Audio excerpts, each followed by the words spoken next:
Son nom est tout-puissant. Amen. C'est bon de chanter. C'est bon de chanter la parole de Dieu.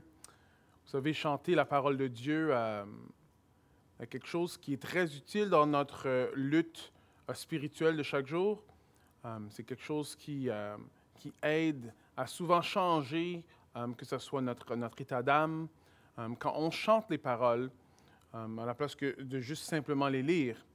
Alors, en les lisant, ça va aussi changer notre état d'âme, mais chanter, il y a quelque chose de chanter qui nous aide. Quand ça fait mal ou quand on n'a pas vraiment beaucoup de mots, juste chanter des chants qu'on connaît. Son nom est tout-puissant. Mais moi, j'ai une question pour vous ce matin, et c'est celle-ci. Parce qu'on chante les chants comme son nom est tout-puissant, mais est-ce que tu as déjà douté? Est-ce que tu as déjà eu des doutes qui étaient tellement forts qui ont fait en sorte que tu as perdu tous tes repères? Est-ce qu'en ce moment, tu as des doutes? Il y a un article dans Le Devoir rédigé par Mme Isabelle Paré qui a été intitulé ceci. Ça a pris mon attention. 2020 et la déflagration complète de nos repères. Déflagration, wow! C'est un mot qui veut dire une explosion. Alors, 2020 et l'explosion complète de nos repères. Alors, l'article explique dans le fond que 2020 a été nommé comme l'année du doute. L'année du doute. Alors, la sociologue Diane Pacon dit ceci. Le doute qu'on vit est rendu systématique. Tous nos automatismes sont chamboulés. Le doute s'est inséré partout et aussi envers les autres. C'est un doute profond et fondamental, né de la déflagration complète de nos points de repère. C'est intéressant parce que le monde réalise que les repères qu'on avait, on va dire avant COVID-19, ne sont plus les repères de maintenant. Et ça brasse le monde. Et le doute commence à rentrer. Et on voit que ça affecte la population. Alors on va continuer à dire ceci. Il y a un manque de confiance généralisé, non seulement envers la science, envers les autorités, mais aussi envers l'autre. Doit-on être conscient 24 heures sur 24? Pas par altruisme, mais pour se protéger. On voit que la société, d'après cette sociologue-là, a un doute qui est comme assez répandu. Et les repères qui étaient là avant ne sont plus là. Les repères comme la science, les repères même envers les autorités, ils ne sont plus là. C'est pour ça que de plus en plus, quand ça a à faire avec les théories de complot, on voit que ça grandit et qu'il y a plusieurs personnes qui embarquent dans ça. Pourquoi? En grande partie, c'est à cause du doute. Ils ont perdu leurs repères. Alors, l'article va mentionner quelqu'un d'autre. Ça, c'est la psychologue Roxane de la Sablionnaire. Elle va dire ceci. Ayant perdu son attrait pour la ville, l'artiste vit maintenant à la campagne. L'humain abhorre l'incertitude. Soupirer, se battre ou fuir. C'est ça que l'humain fait. Tout le monde cherche de nouveaux points d'ancrage. Les recherches sur les événements qui créent les ruptures sociales démontrent que le comportement personnel change et pousse les gens à prendre des décisions qu'ils n'auraient pas prises autrement. Alors, plusieurs quittent la ville, plusieurs vont à la campagne, plusieurs vont vivre un différent type de vie. Ce n'est pas des décisions qu'ils auraient prises d'habitude, mais à cause du doute, à cause que les repères ont été chambardés. Alors, qu'est-ce qui se passe? C'est que le monde commence à prendre des décisions qu'il ne prenait pas avant. Alors, soupirer, se battre ou fuir. On voit qu'il y a plusieurs qui fuient quand ça a à faire avec le doute. Alors ça, c'est pour la société. On voit que le doute, c'est quelque chose qui est quand même très actuel. Mais ces changements dans la société qui se passent en ce moment, qui ont fait que plusieurs personnes font différentes choses ou le monde perd la confiance dans les autorités et la science, est-ce que c'est possible que ces mêmes choses-là ont commencé à faire remettre en question notre foi en Dieu? Mais qu'est-ce qu'on fait quand il y a des doutes qui surgissent dans notre esprit? Un chrétien a-t-il même le droit de douter? Faut-il que mes pensées sont toujours certaines? Je te repose la question, as-tu déjà douté? As-tu déjà douté de Dieu? Est-ce qu'il m'aime vraiment? Est-il vraiment là? Pardonne-t-il vraiment tous les péchés? Doutes-tu maintenant? Alors, c'est ça que nous, on va aller voir aujourd'hui. On va aller voir dans le psaume 73. Le psaume 73 qui est un psaume qui est un psaume très rafraîchissant, mais qui va montrer quelqu'un qui lutte avec le doute et comment il sort du doute. Le psaume 73 a été écrit par Asaph. C'est un des 3 musiciens que David avait choisi. Alors, Asaph, c'est un musicien, et on voit qu'il écrit plusieurs psaumes. Alors, non seulement que c'était quelqu'un qui était en charge d'aider le peuple de Dieu à adorer Dieu, non seulement que c'était quelqu'un qui était en charge de faire voir les vérités de la parole, mais c'était aussi une personne qui a participé à écrire la parole de Dieu. Et il a des doutes. Alors imaginez, la personne en avant qui enseigne la parole de Dieu a des doutes. Oui, ça arrive à tout le monde d'avoir des doutes. Et Asaph, aussi important qu'il était dans tout ce qui a à faire avec la louange du peuple d'Israël et les psaumes qu'il a écrits, lui aussi, il avait des doutes. Il avait des doutes. Alors, qu'est-ce qu'on va voir aujourd'hui? Bon, on va voir, on va avoir le privilège de voir Asaph en train de douter, et aussi on va avoir le privilège de voir comment il est sorti du doute. Alors, je vais commencer par un mot de prière. Après, on va lire. Je vais juste aller verset par verset pour passer à travers le psaume. Et j'espère que ce psaume-là va vous encourager comme il m'a encouragé cette semaine. Le Seigneur est bon. Le Seigneur est bon. Et il nous accompagne à travers nos doutes. Alors, prions ensemble. Seigneur éternel, merci pour ta parole. Merci que, Seigneur, que tu inclus dans ta parole le doute, afin que nous sachions comment naviguer quand nous, on doute. Il y a plusieurs histoires où est-ce qu'on voit que certains de tes serviteurs t'ont douté, Seigneur. Mais aujourd'hui, Seigneur, on va voir une expérience que je pense que c'est une expérience assez commune qui nous montre comment lutter avec le doute. Seigneur, je prie pour n'importe qui ce matin est en train d'écouter ce message ou cet après-midi, quand ils écoutent ce message. Si cette personne-là doute, alors je te prie de te tourner vers Dieu, de lui faire confiance, de lutter en sa présence. Le laisser te guider, parce qu'il est toujours là, il ne t'a pas lâché. S'il y en a qui ont des doutes ce matin, Seigneur, que tu puisses, Seigneur, les fortifier, Seigneur, que tu puisses les rassurer, les consoler, qu'ils puissent te rencontrer encore une fois ce matin. Oh Seigneur, merci que tu ne nous as pas laissés orphelins, mais tu as envoyé ton esprit, Seigneur, afin que nous, on puisse, en tout temps, être pointés vers Jésus-Christ, comprendre la parole de Dieu et t'adorer en esprit et en vérité. On te prie ça en ton nom, Jésus. Amen. Ah, j'aimerais bien entendre les Amen. Amen. Good. Alors, psaume d'Asaph, 73, 1 à 3. Psaume d'Asaph. Oui, Dieu est bon pour Israël, pour tous ceux qui ont le cœur pur. Pourtant, il a fallu de peu que mes pieds ne trébuchent. Un rien de plus et je tombais. J'étais jaloux des arrogants en voyant leur prospérité, en voyant la prospérité des gens méchants.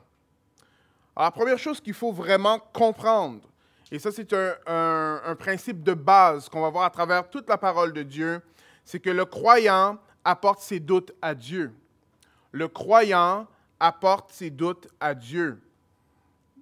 Alors c'est intéressant parce qu'on voit ici qu'il traite et il décode ses sentiments dans la présence de Dieu. Il va devant Dieu pour résoudre ses doutes. Parce que notre tendance quand on a un doute, ce n'est pas d'aller vers Dieu, c'est de rester dans notre tête ou aller vers d'autres informations ou même aller vers des personnes qui peuvent nous donner des conseils. Les conseils ne sont pas mauvais. Mais on voit ici que le psalmiste va devant Dieu pour décortiquer, pour décoder, pour traiter tous ses sentiments devant Dieu afin d'arriver à une conclusion. Alors, les places les plus claires où est-ce qu'on peut voir ça, c'est dans les psaumes et aussi dans le livre de Job. Dans les psaumes, plusieurs psaumes, on va voir le psalmiste qui a des doutes ou qui a des questionnements ou qui ne comprend pas ce qui se passe devant lui.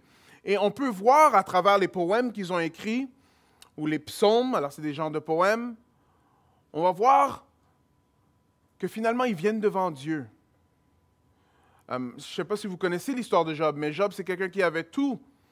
Et Satan est allé voir Dieu pour dire, tu vois, ce gars-là, là, la seule raison pourquoi il t'aime, Dieu, c'est parce qu'il a des choses. Enlève toutes ces choses-là et il va te renier. Et Dieu a dit, non, lui, il ne va pas me renier. Alors, OK, vas-y, mais prends pas sa vie. Alors, il a dit à Satan, vas-y, va, frappe-le comme tu as besoin de le frapper. Et Job a tout perdu. Il a perdu ses enfants, il a perdu ses biens, il a même perdu la santé. Et à travers le livre de Job, on voit que Job, lui, qu'est-ce qu'il fait? C'est qu'il va devant Dieu parce qu'il a des questions. Mais qu'est-ce qui se passe? Pourquoi je suis en train de souffrir en ce moment? Qu'est-ce que j'ai fait? Pourquoi est-ce que moi, je suis en train de goûter à tellement de choses qui sont mauvaises? Mais il va devant Dieu avec ses doutes. Avec ses doutes. Alors ça, c'est quelque chose de très important de comprendre. On va devant Dieu. Mais plusieurs d'entre nous, on fuit quand on a des doutes. On se demande même si, est-ce que je suis même chrétien? C'est normal d'avoir des doutes. C'est normal d'avoir des doutes. Alors quand on a des informations qu'on a dans notre tête, c'est important de voir si on croit vraiment, si on les croit vraiment, si on les met en pratique. Alors, notre réflexe premier, souvent, ce n'est pas d'aller vers Dieu, mais là, on voit clairement d'aller vers Dieu. Si on va vers d'autres personnes, on retourne vers Dieu et on lutte avec Dieu afin que Dieu, lui, il nous donne la paix. Et à la fin du livre de Job, on voit que Job, lui, il a été comblé dans toutes ces questions, mais Dieu ne l'a même pas répondu à la question. C'est quelque chose d'autre qui comble notre cœur, ce n'est pas plus d'informations. Alors, la première chose qu'on voit, c'est que le croyant apporte ses doutes à Dieu. Très important, très important. Vous savez, frères et sœurs, je ne peux pas vous le dire assez. Allez devant Dieu avec vos doutes. Allez devant Dieu avec vos doutes. Gardez-le pas simplement dans votre esprit. Les jeunes, allez devant Dieu avec vos doutes. Pourquoi? Parce que il faut lutter à travers le doute. C'est ça qu'on va voir. Il faut identifier ce qui est en train de se passer. Il faut voir qu'est-ce que Dieu essaie de nous faire voir. Et il faut arriver à un point, encore une fois, d'être dans la présence de Dieu afin que lui, il nous rassure. Parce que vous voyez, si vous avez des doutes, c'est Dieu qui peut vous rassurer. Ce n'est pas un autre homme, une femme. Parce que même les enfants, vos parents, oui, peut-être vos parents peuvent vous dire des choses qui sont vraies, mais ce n'est pas parce qu'ils ont dit quelque chose qui sont vraies que nécessairement vous êtes rassurés. Dieu, lui, il rassure. Dieu, lui, il va combler le doute. Alors, la première chose, c'est d'aller devant Dieu. Alors, Il commence le psaume en disant, « Oui, Dieu est bon pour Israël et pour tous ceux qui ont le cœur pur. » Alors, je sais que Dieu est bon, mais c'est ça qui se passe dans le texte. Alors, il commence en disant, « Oui, je sais que Dieu est bon, mais le verset 2, il a un « quant à moi ». Quant à moi, on retourne dans le texte si vous voulez voir, ou pourtant, alors je sais que Dieu est bon pour Israël, tous ceux qui ont le cœur pur, pourtant, il s'en est fallu de peu que mes pieds ne trébuchent, un rien de plus et je tombais. Alors quand ici on dit le cœur pur, ça ne veut pas dire une personne qui est sans péché, ça veut dire une personne qui vient devant Dieu honnêtement. Alors il dit, oui, je sais que Dieu est bon, je sais que Dieu est bon, mais... Alors, ce qu'on voit ici, c'est qu'on voit qu'il avait de l'information dans sa tête, mais dans son expérience, ça ne se traduisait pas. Il comprenait que Dieu était bon pour Israël. Écoute, il a écrit des psaumes pour Israël, il a vu ce que Dieu a fait, mais dans ce moment-là, il ne voyait pas que Dieu était bon. Vous voyez, c'est ça le doute.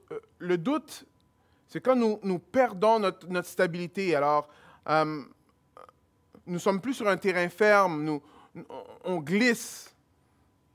On glisse. Si vous avez déjà essayé de courir sur la glace, je peux vous garantir que ce n'est pas la même chose que courir sur de l'asphalte. Alors, on glisse, on n'a plus d'assises, on n'a plus de choses certaines à mettre notre pied. Alors, on est dans un sentiment qui est souvent, j'avoue, pas agréable. Pas agréable, mais j'aimerais que vous voyiez ce matin que souvent, c'est nécessaire. Souvent, c'est nécessaire. La maladie, souvent, va nous montrer ça. Dieu est bon. Oui, je sais que Dieu est bon. Je l'ai lu que Dieu est bon. J'ai vu que Dieu est bon. Mais en ce moment, je suis malade et ça fait mal. Alors, est-ce que Dieu est vraiment bon? Est-ce que Dieu est vraiment bon? Alors, c'est un peu ça ce qui se passe dans le psaume en ce moment. Asaph, lui, il est en train de voir que oui, que Dieu est bon, mais son expérience en ce moment ne lui montre pas ça. Ou ses questionnements fait en sorte qu'il est en train de douter la bonté de Dieu. Douter la bonté de Dieu. Notre tendance aussi encore, c'est quand on est en train de douter, c'est de penser qu'on a besoin de plus d'informations. On va voir ça dans quelques instants. L'épreuve, encore une fois, n'est pas quelque chose d'agréable, mais souvent est nécessaire.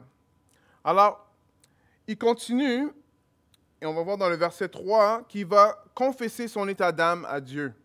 Il confesse son état d'âme à Dieu. Il va dire ceci dans le verset 3. « J'étais jaloux des arrogants en voyant la prospérité des gens méchants. » Alors, Asaph explique c'est quoi le problème. Il est quand même assez honnête ici. Alors il dit, regarde, je sais que tu es bon, Dieu, mais en ce moment, j'ai presque perdu la foi. Parce que je ne comprends pas. Je ne comprends pas pourquoi les méchants autour, eux, ils ont plein de prospérité, ça va bien avec eux, mais nous, ça ne va pas bien. Est-ce que tu es vraiment un bon Dieu? Et c'est là qu'il était rendu dans sa réflexion. C'est intéressant ici parce qu'on va voir que Asaph dit qu'il était jaloux. Il était jaloux. Wow! Alors, il parle de son sentiment, il parle de son état d'âme.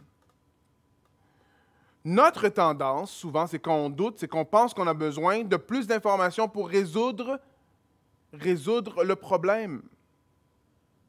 Mais ici, ce n'est pas ça qu'on voit dans la lutte dans le doute avec Asaph. Asaph, lui, il parle d'un sentiment ou d'une émotion ou d'un état d'âme dans lequel il se trouvait face aux méchants. Face aux méchants. C'est intéressant parce que, encore une fois, Job, lui, tout son questionnement, écoute, il questionne Dieu, après Dieu, lui, il le répond par plus de questions.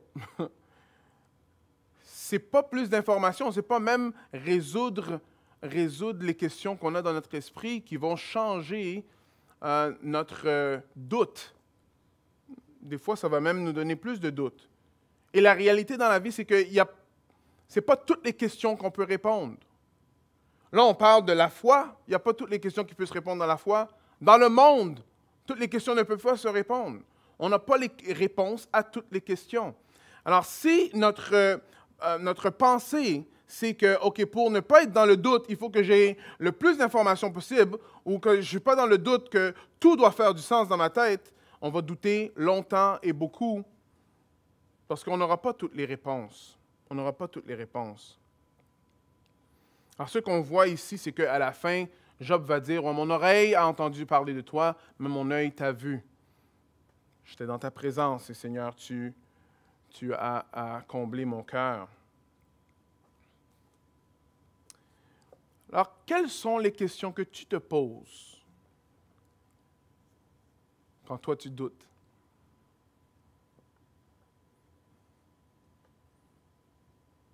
Qu'est-ce que toi tu fais avec ton doute?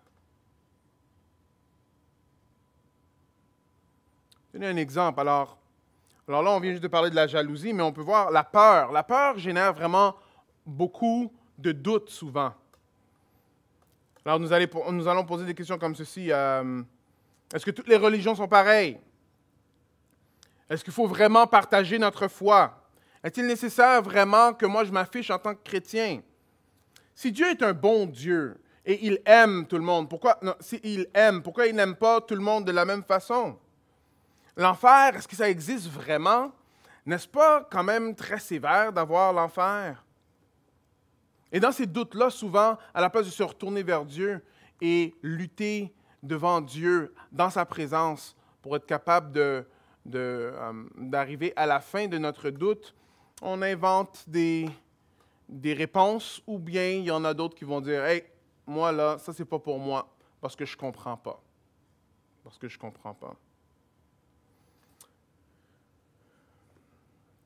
Nous nous posons ces questions, mais ce n'est pas une réponse à ces questions qui va résoudre le problème. Ce n'est pas une réponse qui va résoudre le problème. Regardez, as-tu peur de perdre tout ce que tu as? Alors, si tu as peur de perdre tout ce que tu as, comme les biens matériaux, je ne sais pas, à l'école, la popularité, ou même juste le respect des autres, mais la seule chose qui va vraiment résoudre ce problème-là de peur, c'est la foi. Faire confiance que Dieu est suffisant. Alors, ce n'est pas quelque chose qu'on fait cognitivement. Il faut vraiment faire confiance à ce que Dieu dit. Comprendre que lui, il est suffisant pour nous. Faire confiance qu'il est suffisant. Et que le regard de Dieu vaut mieux que tous les regards qui sont autour de nous. Faire confiance que Dieu nous aime. Alors, l'antidote au doute, ce n'est pas résoudre les questions, ce n'est pas plus d'informations. L'antidote au doute, c'est la foi. Alors, vous allez marcher non par la vue, mais par la foi. Alors, comme vous voyez, c'est pas par la vue, pas par ce que nous, on voit et ce qui va faire à 100% du sens pour nous, mais par la foi. Maintenant, je veux juste être sûr qu'on comprend, la Bible ne nous demande pas, quand c'est la foi, de juste sauter dans un vide et croire, juste pour croire. Non. La Bible, quand elle parle de la foi, c'est une vérité qu'on ne voit pas. Alors, c'est quelque chose qui est vrai, mais qu'on ne voit pas. Et c'est ça la foi. C'est pas juste, je vais juste mettre ma confiance dans l'air, tu sais. Ou je vais juste mettre ma confiance dans n'importe quoi. Un des athées dit dans le bonhomme spaghetti qui vole dans l'univers. C'est pas ça, parce qu'il n'y a pas de bonhomme spaghetti. C'est pas vrai, ça. Alors, la foi, c'est basé sur ce qui est vrai, mais qu'on ne voit pas. C'est ça, la foi. Alors, la parole de Dieu est basée toute sur ça. Alors, si vous allez dans 1 Corinthiens 15, vous allez voir que Paul, lui, il dit que si Jésus-Christ n'est pas vraiment ressuscité, chacun d'entre nous, là, qui disent qu'on est des chrétiens, ça vaut rien. Parce que toute la foi chrétienne est basée sur la vérité que Jésus-Christ est ressuscité. Alors, quand on a la foi, c'est mettre notre confiance dans ce qui est vrai, mais qu'on ne voit pas. Alors, vous voyez, quand on est dans ces sentiments-là, la jalousie, la peur, la colère, alors souvent on a de la misère à voir devant nous. Et la foi, alors là, c'est de faire confiance à la vérité qui n'est pas nécessairement devant nous, qu'on ne ressent pas nécessairement en dedans de nous, afin de passer à travers la foi. Le doute, je m'excuse. Alors, quel sentiment et quelle émotion que toi tu vois derrière tes questions qui te causent du doute? Est-ce que c'est que tu as peur de quelque chose? Tu as peur de perdre quelque chose? Quelle question que tu te poses? Mais quelle émotion est derrière ces questions-là? Tu veux plus d'amis? Tu veux être plus accepté? Vous voyez un peu?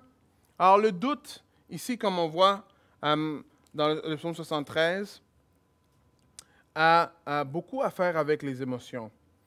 Alors oui, c'est vrai que des fois, dans la misère, dans la douleur, il va y avoir du doute aussi. Et que ce n'est pas nécessairement parce qu'on a des émotions qui sont mal placées. Ça arrive, c'est vrai.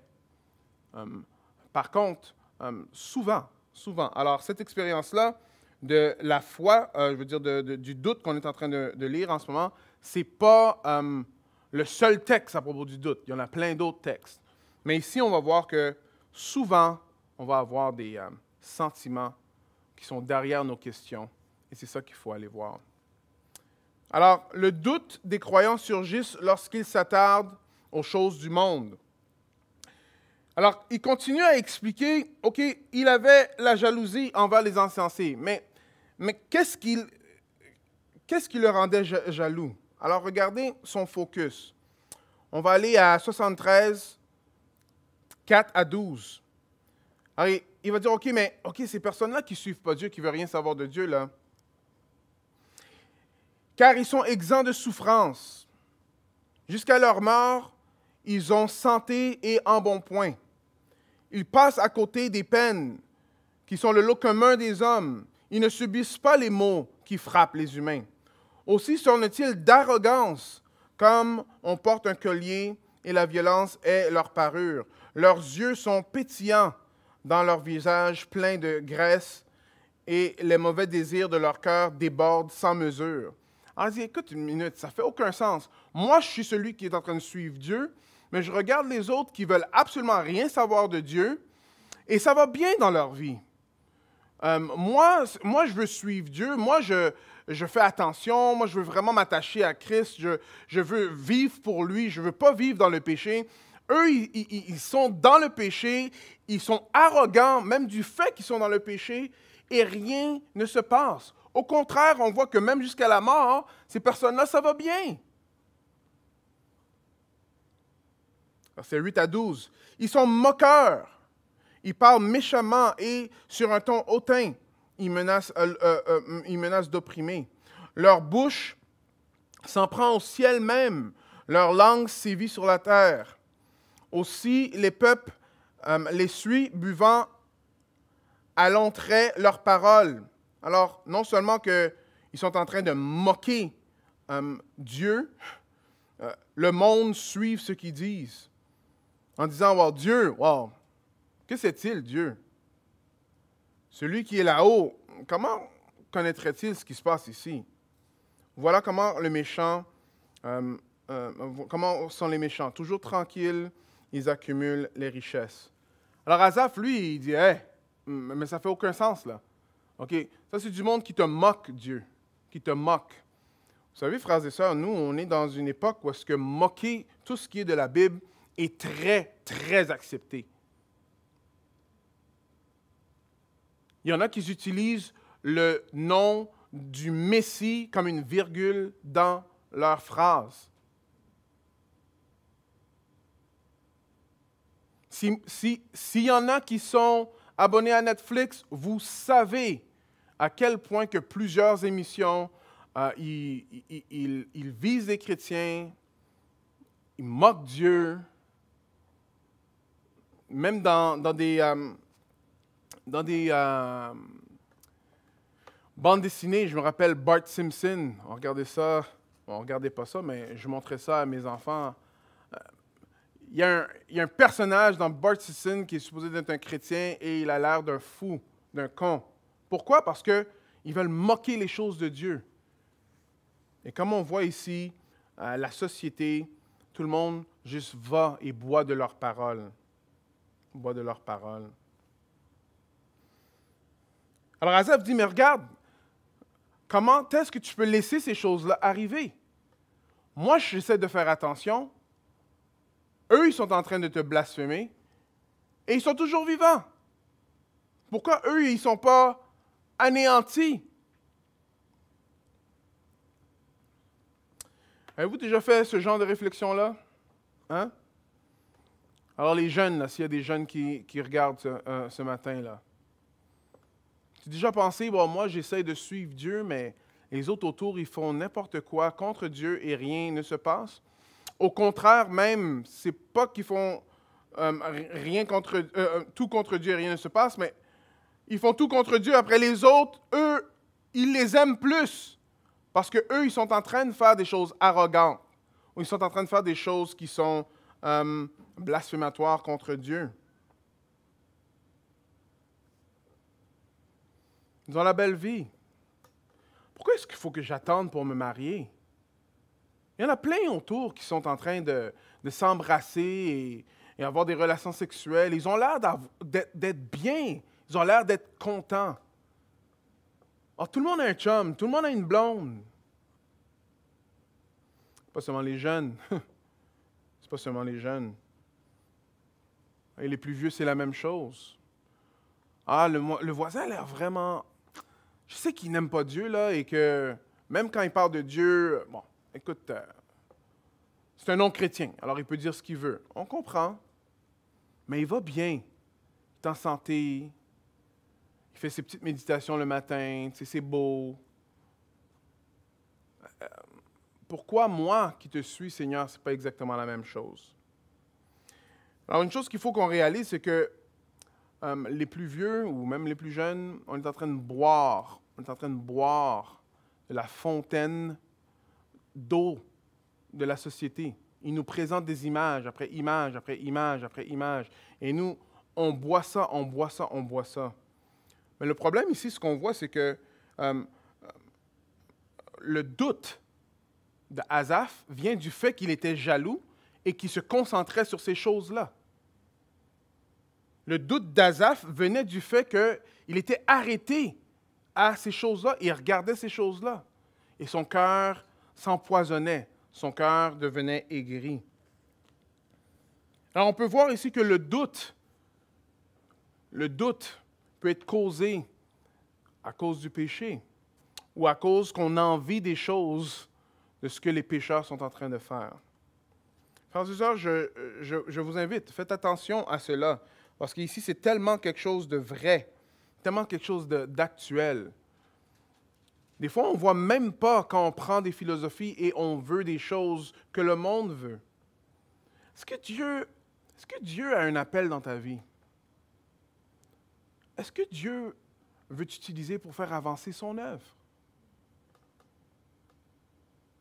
Est-ce qu'il y en a autour de toi qui ont besoin d'entendre Jésus-Christ? Est-ce que Dieu veut t'utiliser pour l'avancement de son royaume?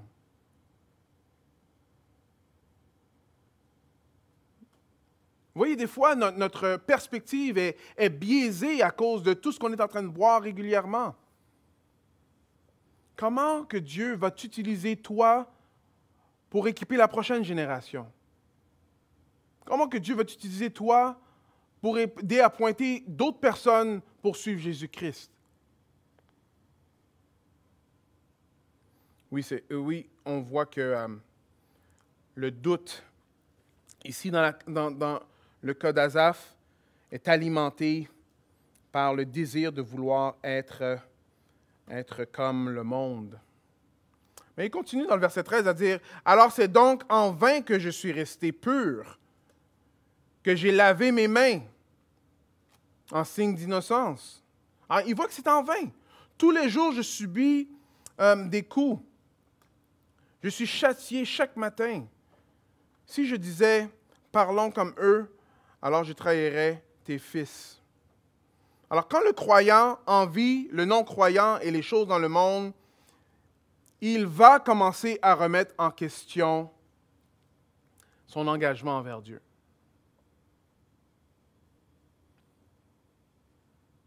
Quand notre envie, notre désir, c'est d'être comme le monde, c'est juste une affaire de temps, mais on va commencer à remettre en question notre engagement envers Dieu.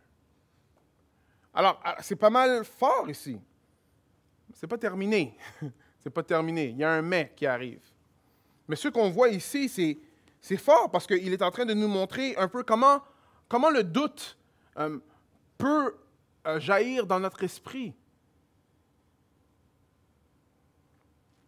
Alors, des fois, on est dans le doute et on ne sait pas comment s'en sortir. Alors, c'est intéressant de voir les différentes étapes qu'on peut voir dans ce psaume quand ça a à faire avec le doute pour voir comment on pourra s'en sortir. Après, il y a un petit paragraphe qui parle de... on voit pas un petit paragraphe, le verset 15, qui va dire « Parlons comme eux, alors je trahirai tes fils. » Alors ça, c'est vraiment intéressant. On voit que Asaph, lui, bon, c'est quelqu'un qui dirige l'Assemblée dans l'adoration régulièrement. Lui, ce qu'il fait, c'est que il comprend que c'est important de faire attention quand il a le doute de ne pas monter le dimanche matin et juste parler de son doute devant tout le monde parce que ça va empester les prochaines générations. Vous voyez, quand on a un doute, c'est bon d'aller voir quelqu'un de sage pour nous aider à naviguer à travers ce doute-là. Comme on voit, il est important d'aller lutter devant Dieu avec ce doute-là, mais pas de nécessairement juste l'étaler partout. Pourquoi? Parce qu'il y en a d'autres que notre doute peut les faire chuter, Par contre, des fois, des désirs charnels nous font faire des choses comme ceci, où est-ce qu'on doute, alors on va chercher toutes les autres personnes qui doutent comme nous pour que nous, on puisse être tous ensemble et qu'on puisse avoir un douting party, tu sais. Tout le monde est en train de douter. Tu doutes? Oui, moi aussi je doute. On doute. Après, on est en train de douter ensemble. C'est pas ça que la parole de Dieu nous emmène à faire. Alors ici, on voit un conseil très sage de quand on a des doutes, d'aller voir des personnes sages, des personnes qu'on puisse voir qui sont un peu plus avancées dans ce domaine-là de la foi et partager avec eux et pas de répandre notre doute partout. Pourquoi? Parce que Asaph, lui, il ne voulait pas ruiner la prochaine génération. Il avait à cœur le peuple de Dieu. Alors, si on a à cœur le peuple de Dieu, il faut faire attention qu'on a des doutes. Alors, on continue ici. Alors, voilà le changement. Alors, on a vu ici que, bon, OK, jusqu'à date, les sentiments sont derrière nos questions. Identifions les sentiments derrière nos questions. Jalousie, peur, etc. Deux, on voit que si on envie les choses du monde, well, souvent, ça va remettre en question notre engagement envers Dieu. Et trois, si on est constamment en train de regarder ce que le monde fait, qui est mieux que notre vie à nous, alors on va tomber dans le doute. Mais après, là, le psaume, il change. Et c'est vraiment glorieux la façon qu'il change. Le psaume va dire ceci. « Je me suis mis à réfléchir. J'ai cherché à comprendre. Je trouvais tout cela bien trop injuste, jusqu'au jour où je suis rentré dans le temple de Dieu et où j'ai réfléchi au sort qui les attend. » Plusieurs vont dire que quand tu es chrétien, là, tu arrêtes de penser. Alors toi, c'est juste par la foi. Non. Ici, on voit le chrétien, lui, commence par penser. Alors, il s'arrête et il commence à réfléchir. C'est vraiment intéressant. Il commence à réfléchir. Et Quand ça commence à changer, c'est quand il rentre dans le temple de Dieu. Quand il rentre dans le temple de Dieu. Et c'est là que tout change, parce que c'est là qu'il comprend vraiment, OK, c'est vrai que peut-être ça va bien pour eux, mais comme la cigale et la fourmi, même si la cigale est en train de dormir pendant longtemps, l'hiver arrive. L'hiver arrive.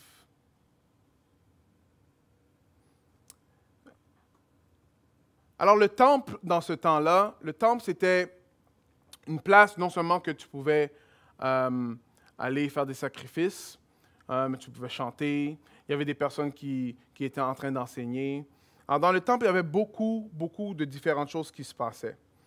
Mais c'est intéressant ici parce que la solution qu'on voit ici, ce n'est pas juste une solution de « OK,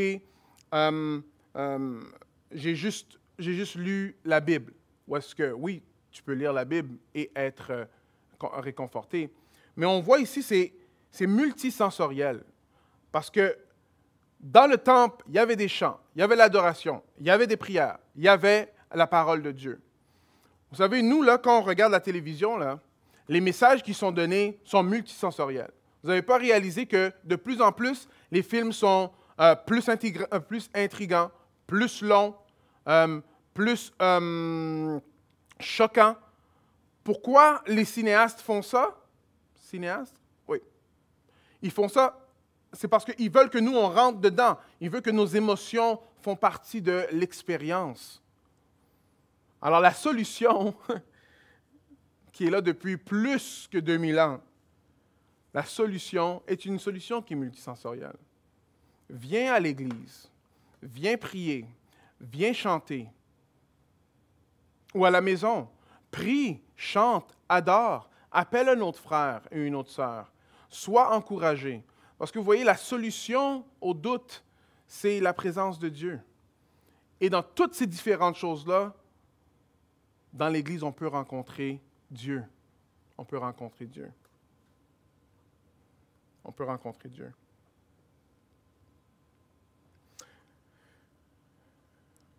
Alors, le doute est résolu en allant au temple. En allant au temple. Et au temple, où est-ce qu'il y a l'adoration, les chants, la parole, les sacrifices, toutes ces choses-là qui se passent, c'est là que lui, il a commencé à changer de perspective. Alors peut-être tu doutes.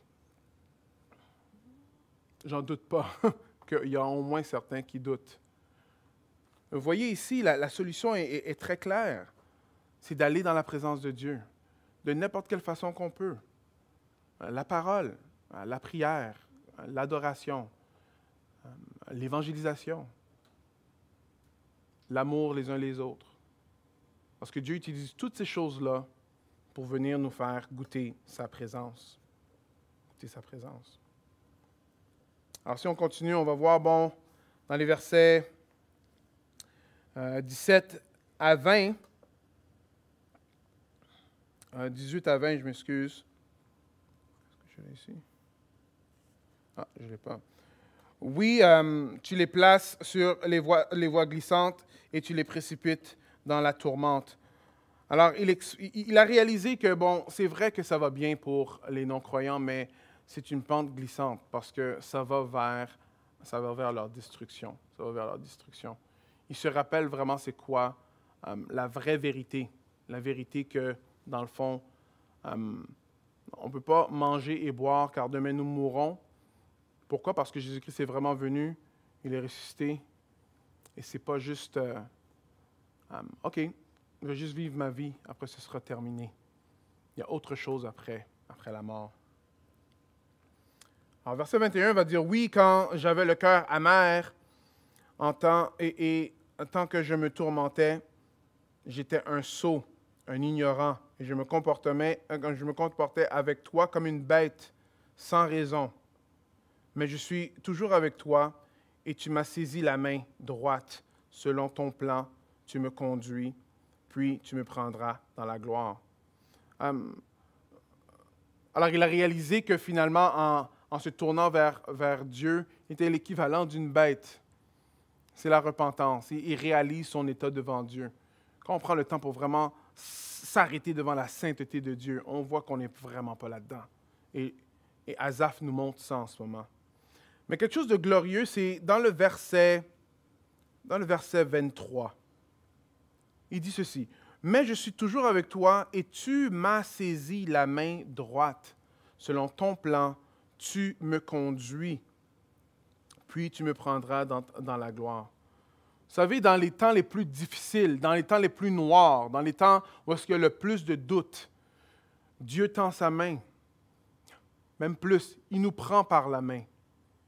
Il nous prend par la main pour nous guider à travers. Pour nous guider à travers. C'est toute une glorieuse vérité ici. Alors, Dieu ne nous lâche pas, il ne nous laisse pas seuls dans le doute. Mais vous voyez, ça dit « selon ton plan ». Alors, Dieu, des fois, il va nous laisser passer par le doute. Pourquoi? Parce que c'est nécessaire pour qu'on puisse grandir. Juste avoir des informations dans notre tête, c'est une chose. Mettre notre confiance dans l'information qui est dans notre tête, c'est une autre chose. Alors, si on n'a pas d'expériences qui sont difficiles pour, dans le fond, jusqu'à un certain point, voir si on fait vraiment confiance à ces choses-là, on ne grandira jamais. On ne grandira jamais. Parents, laissez vos enfants vous poser des questions. Ne leur dites pas, « OK, juste crois. » S'ils ont des doutes, on passe à travers. Laissez-leur, avec Dieu eux-mêmes, travailler leurs doutes. Pendant longtemps, les églises, c'était comme ça, où est-ce que il ne faut pas poser trop de questions. Non, on pose des questions. On pose des questions. Pas juste pour poser des questions, là. Parce que rappelez-vous, au début, Dieu est bon, mais pour celui qui a un cœur pur. Alors, celui qui cherche vraiment. Alors, on pose des questions. Et on lutte avec devant Dieu. On lutte avec devant Dieu. Et vous savez, Dieu nous tient la main à travers tous ces doutes-là, selon son plan. Il nous conduit. Il nous conduit. Et lui termine par dire « Et tu me prendras dans la gloire ». Alors, il voit que Dieu va faire ça à travers sa vie, jusqu'à ce qu'un jour, il sera face à face avec lui. Les derniers versets vont dire ceci. « Alors, qui ai-je dans le ciel si ce n'est toi? Et ici-bas, que désirer, car je suis avec toi. » Alors, encore une fois, maintenant, on voit que le focus a changé. C'est vraiment de l'adoration. « Mon corps peut s'épuiser et mon cœur défaillir. Dieu reste mon rocher et mon bien précieux pour toujours. » Matthieu 6, 19 et 21 va dire ceci. « Ne vous amassez pas des richesses sur la terre où elles sont à la merci de la rouille, des mythes qui rongent ou des cambrioleurs qui percent les murs pour voler. Amassez-vous des trésors dans le ciel où il n'y a ni rouille, ni mythes qui rongent, ni cambrioleurs qui percent les murs. Car là où est ton trésor sera aussi ton cœur. » Alors là où est-ce qu'il y a le trésor, c'est là que ton cœur sera. Alors ici, très bien, on voit que il dit, mais qu'est-ce que j'ai sur la terre si c'est juste toi, Dieu, il n'y a rien d'autre que toi. Oui, c'est vrai, on peut avoir l'allure d'avoir un bon temps toute notre vie, mais la réalité des choses, c'est que ce genre de vie-là va vers la perdition. Large est la voie vers la perdition. Alors oui, peut-être c'est difficile. Oui, peut-être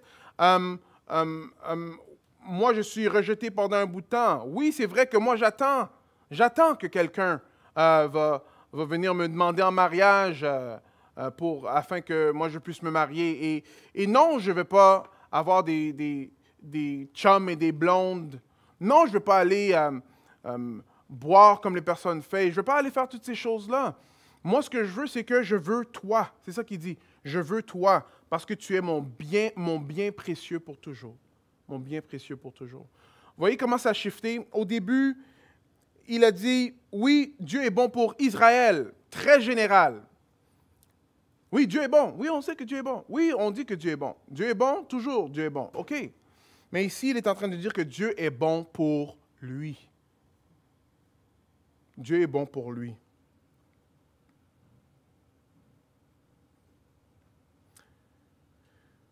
Alors, verset 28 va dire, « Tandis que mon bonheur à moi, c'est d'être toujours près de Dieu. Oui, j'ai placé dans le Seigneur, dans l'Éternel, mon sûr refuge, et je raconterai ses œuvres. » Je raconterai ses œuvres. Alors, qu'est-ce qu'on voit ici? Alors, on voit quelqu'un qui a douté, on voit qu'est-ce qui l'a fait douter, on voit pourquoi il a douté, et on voit aussi comment il est sorti du doute. Comment il est sorti du doute. Ces questions n'ont pas été répondues. Non. Ces questions n'ont pas vraiment été répondues. Mais le fait qu'il est allé dans la présence de Dieu, il a commencé à comprendre. OK, je vois. Peut-être je ne comprends pas pourquoi est-ce que tu ne veux pas nous bénir un peu plus, Seigneur. Mais je sais que toi, ton plan est parfait. Et que ceux qui sont contre toi, oui, eux, ils ont une perdition. Mais moi, je suis avec toi. Et je réalise que ce que moi j'ai vaut mieux que n'importe quoi qui est sur la planète, qui est Dieu. Qui est Dieu. Alors, si tu doutes, quelques petites choses, après on termine. Sois honnête avec ce que tu crois. S'il y a des choses que tu as de misère avec, alors va voir Dieu ou va voir quelqu'un de sage et après retourne devant Dieu et lutte un peu comme on voit que Asaph est en train de lutter devant le Seigneur. Il ne quitte pas à cause de son incompréhension de ce qui se passe sur la planète, mais il se tourne vers Dieu.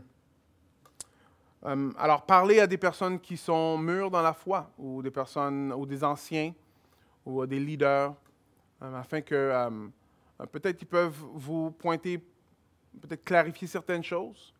Mais rappelez-vous, même avec ces réponses-là, il faut se retourner vers Dieu et lutter devant lui. Une des choses qui est bon, c'est d'avoir un entourage et des amis qui aiment Dieu, qui connaissent Dieu pour de vrai, parce qu'ils peuvent vous supporter, ils peuvent vous aider à passer à travers. Dieu ici, on voit que Dieu lui tient la main. Souvent, Dieu va nous tenir de la main avec différentes façons. Des fois, il va utiliser des personnes pour nous aider à passer à travers ces temps-là. Lis la parole. Lis la parole. Le plus qu'on lit la parole, le plus que l'Esprit de Dieu nous révèle qui on est, le plus qu'on réalise à quel point que, on ne mérite pas ce que Jésus-Christ a fait pour nous, et le plus que ça nous amène vraiment à adorer Dieu, à adorer Dieu. Alors, douter, oui, ça se passe. On voit toute la société est en doute. Même des chrétiens vont douter. Par contre, Dieu, lui, il a la solution au doute, et c'est sa présence. Alors, prions ensemble. Seigneur, merci, Seigneur, que tu nous montres ce texte-là et que tu ne nous laisses pas juste dans le doute, qui est inconfortable souvent, Seigneur. C'est comme marcher sur de la glace, on n'a pas d'assise, Seigneur. C'est glissant. Mais Seigneur, toi, tu viens et toi, tu es un rocher, parce que nous, on peut se mettre debout sur toi. Un rocher qui ne va pas bouger. On peut bâtir notre vie au complet sur toi. Et quand les épreuves vont passer, le vent va passer, les orages vont passer, les ouragans vont passer, mais ce que tu as bâti sur toi ne bougera pas.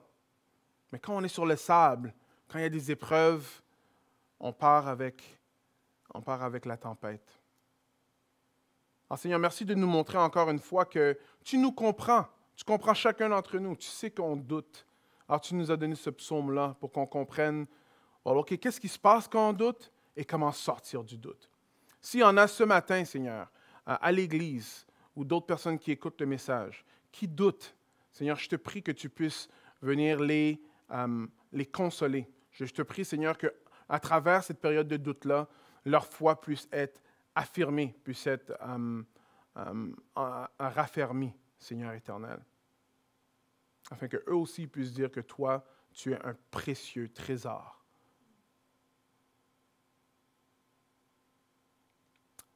J'ose aussi, Seigneur, prier pour plusieurs, Seigneur, que notre trésor change. Parce que où est notre trésor aussi, c'est là que notre cœur va être. Que notre trésor puisse être toi, Seigneur, et pas les autres choses, pas le confort, pas les autres choses qui sont présentées régulièrement, mais que ce soit toi, Jésus. Je prie ça en ton nom. Amen. Alors, on va chanter un dernier chant. Dites-le fort, encore plus fort.